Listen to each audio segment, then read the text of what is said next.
lesson 2 of speed puzzling tips and tricks, quick speed puzzling lessons in under 10 minutes. Today's lesson is on combining the piece flip while also sorting. As a disclaimer, remember that there is no single correct way to do a puzzle. My advice may work for some and it may not work for others. I suggest trying as many different strategies and practicing to find what works for you.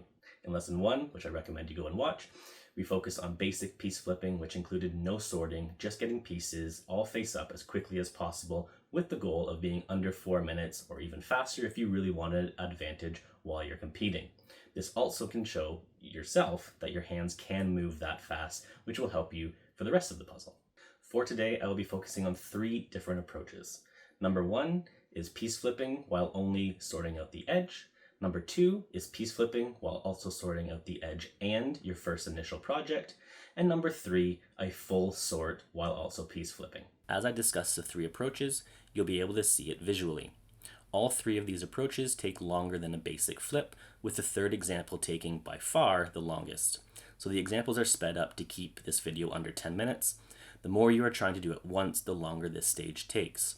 However, it avoids having to sort later on, so you can balance out some of the time there. Starting with approach number 1, removing the edges while flipping the pieces. You want to dump all the pieces fairly spread out, not into a large pile, leaving the middle space open so you can put the edges there as you collect them. The best strategy here is to try to pick up the edge pieces and keep them within your hand as you are collecting until your hand gets full and move them into the center. Remember, you want to limit the amount of time your hands are going back and forth between flipping the pieces and putting the pieces into the middle. Every second can matter here. You also want to stay in a flipping groove as long as possible.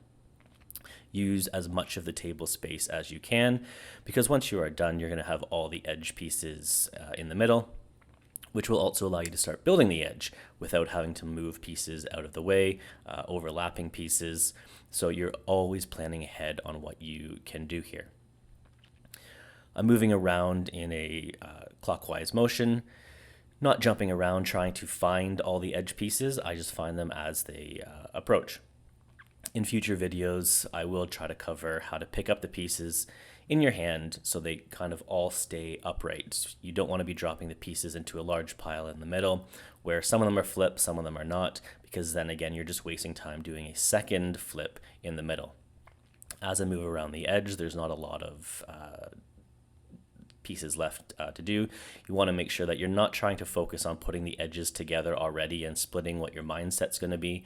You may be thinking about what pieces are standing out, so when you do finish the edge, you know what your first project is going to be. This is taking a bit longer, as I mentioned, than just a basic piece flip. In my previous video, that took about 2 minutes and 45 seconds.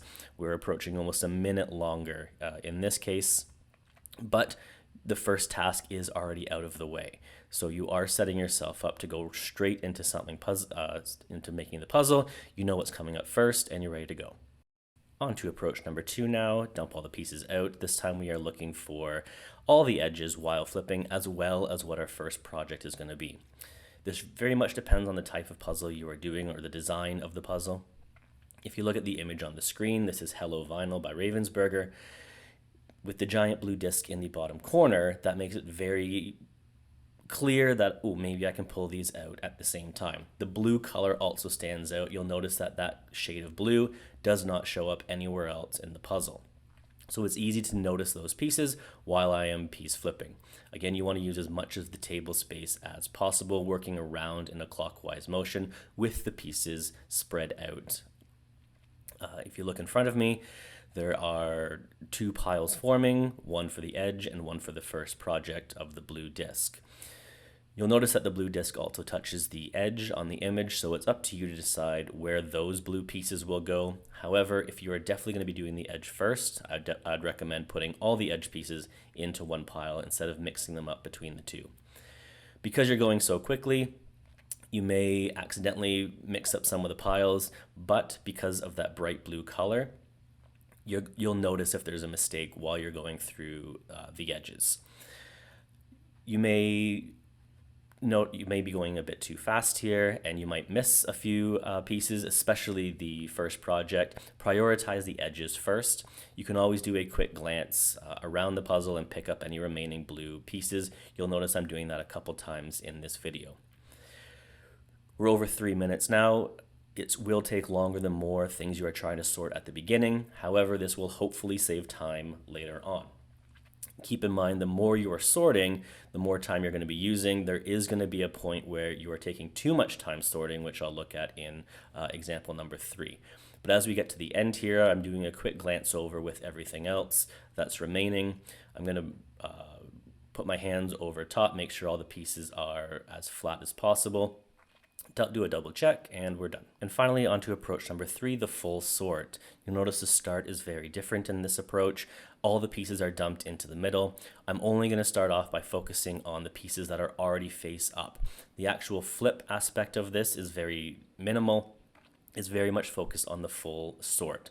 The more piles that you are sorting, the longer this is going to take. This is going to be an over-exaggerated version of a full sort with about 20 different piles. However, it does make sense for this specific design, Hello Vinyl, because there's a lot going on. The more you know a puzzle image, the easier it is to do a full sort because you have a better idea on where each of those pieces belong. As you get to start finishing off all those pieces that are face up in the middle, bring them all together, kind of shake them all up a bit, and then you'll see a few more that are face up. You'll see me do this right there, and start pulling out the new pieces that are face up. I'm also organizing these pieces in the approximate place they will go in the puzzle. So the blue disc pieces are in the bottom corner. You'll see the glowing yellow off to the left side, the dark black section at the top right, and then there's other little pieces within the middle. The words are sorted out, the different disc colors.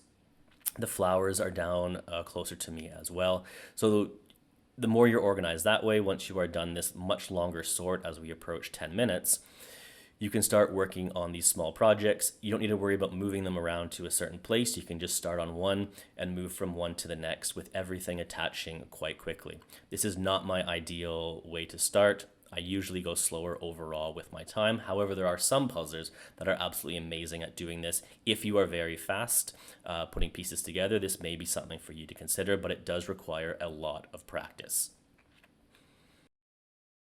Each of these 3 approaches can technically be used for any puzzle, but as you practice more and more with different types of puzzles, you'll see that it's not always the case. The example that I use with Hello Vinyl, it can be used as a full sort, but it could be tricky if there's a lot of random images that are a bit overwhelming. The postcard puzzles, like New York postcard and Paris postcard, they can make sense for a full sort. Other puzzles such as Ludicrous Library or Music or Rabbit Recital might not make sense for a full sort because there's no clear sections included. In some cases, even trying to get your first project might not always make sense until you see all the pieces laid out in front of you and you notice what stands out. It's okay to change your mind partway through as well and just cut. But no matter what, I always recommend in any situation, regardless of the difficulty of puzzle, which event you're in, whether it's individual, pairs, teams, doesn't matter. I would always recommend removing the edge first because then at least those pieces are out of the way. You don't have to put the edge together first, but if the pieces are gone, you don't need to worry about sorting through and trying to find them later on. And that is it for lesson 2, speed puzzling tips and tricks, focusing on the piece flip and different strategies to sort while you're doing that. Make sure to click like if you enjoyed the video, leave a comment or suggestion below in the comment box, and make sure to subscribe to see more lessons coming up in the future. Make sure to check out the other videos on this channel. There's a lot of new content being released, but I will definitely see you next week for another lesson. Class dismissed, and as always, happy puzzling. Bye.